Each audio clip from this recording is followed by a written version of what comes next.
Hi, this is Coach Michael Harlow with Endorphin Fitness, here to walk you through the race day details for the Richmond Multisports Powersprint Triathlon, one of the longest standing courses in the state of Virginia that's been loved by Richmonders for years. Let's talk about the schedule for the race. On Saturday, you will want to come to Tom Leonard's Farmers Market from 1 to 5 to get your packet so you have everything ready to go for race day. On Sunday, transition will open at 5:30 a.m. Packet pickup for anyone that did not get their packet on Saturday will also become available at this time. You will also want to get your timing chip and go ahead and put it around your ankle at this same time. Transition will close at 6:45. We will have a pre-race briefing at 6:50, and the first swimmer will take off at 7 o'clock. Awards are expected around 10 o'clock, around the time when the last finisher should come across. Here are a few essentials that you'll definitely want to bring on race day. We encourage you to bring some food for before, during, and after the event, as well as you'll want to wear a uniform that you can wear during the swim, bike, and run portion without having to change. For the swim, you'll want your goggles and a cap if you choose to use one. On the bike, you'll want your helmet and your cycling shoes if you have cycling shoes. And then of course your bike, which you'll want to make sure is safe and well maintained before the event. For the run portion, you will want to have your running shoes, which we encourage you to have equipped with some sort of lace lock or elastic lace system so that you can put these on without tying. In addition, you'll want to have what's called a race belt, which your race number will affix to, and this just snaps around your waist as you run out of transition. I'm going to show you a few different ways to set up transition today. The first way is a fairly advanced way where you will get in and out of your cycling shoes while on the bike. To do this, we are going to actually clip in to your shoes and affix them in an upright position on your bike, waiting for you in transition. Then you will also place your helmet with your glasses inside the helmet sitting on your handlebars. With this setup, you will come into transition and you will put on your glasses and put on your helmet and then instantly take your bike and roll it out of transition.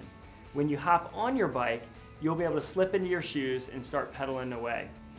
We enable this by affixing your shoes in an upright position using rubber bands. Once you start pedaling, these rubber bands will instantly break and allow you to pedal freely. If you're not comfortable getting in and out of your cycling shoes on the bike, you can simply place these cycling shoes on the ground behind your running shoes. If you are doing this, what I encourage you to do is also place your helmet and glasses on top of the cycling shoes as well, so that you do not forget them as you head out of transition.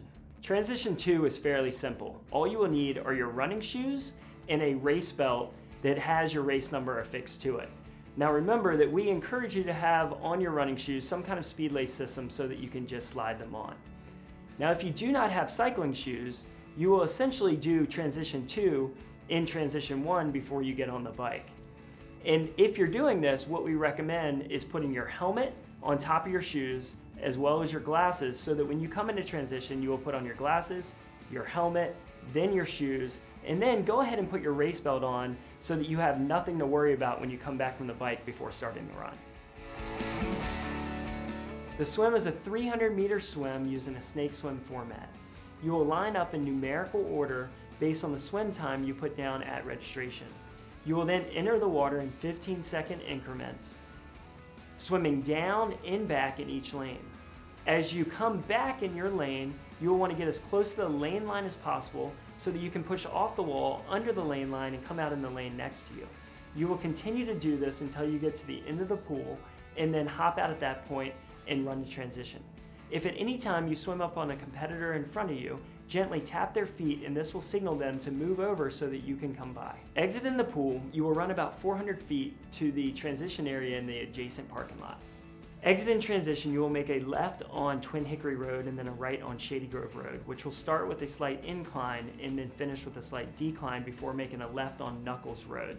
Knuckles Road will be slightly downhill before it turns into Pouncy Track, which will be slightly uphill, but you should have the wind at your back at this point.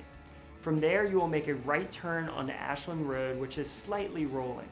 From there, you will make a right turn on Shady Grove Road, which has a nice downhill to it, but does finish with a nice uphill at the end.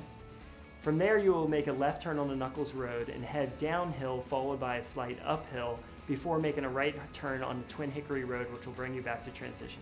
Exiting transition for the 3.1 mile run, you will make a left turn on the Twin Hickory Road. From there, you will make a left turn on the Twin Hickory Lake Drive, which has a nice downhill, followed by an uphill to the U-turn. Making this turn, you will then run downhill and then back uphill to Twin Hickory Road, where you will make a right. This will take you back to the transition area where you will make a right turn, and then you will find the finish line right ahead.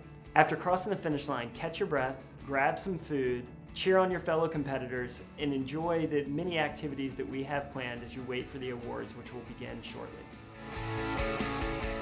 You'll want to make sure that you have your helmet on your head and your chin strap buckled while on the bike, whether racing or not at the race.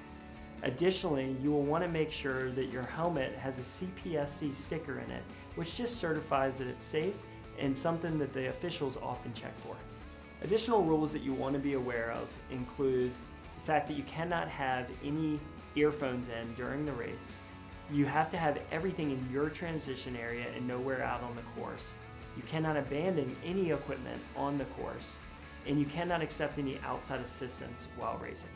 You'll also want to know a few rules around drafting, which essentially means that you are taking an advantage by riding too closely to the competitor in front of you. You will want to always stay 3 bike lengths behind any other competitor. If you need to pass this competitor, you can pass on the left and you have 15 seconds to do so. If you get passed, you need to drop out of their draft zone by dropping 3 bike lengths back. At all times, you need to stay to the right-hand side of the road unless you are passing. And finally, remember to have a great time on race day, enjoying one of the greatest sports on earth. We thank you for participating and look forward to seeing you on race day.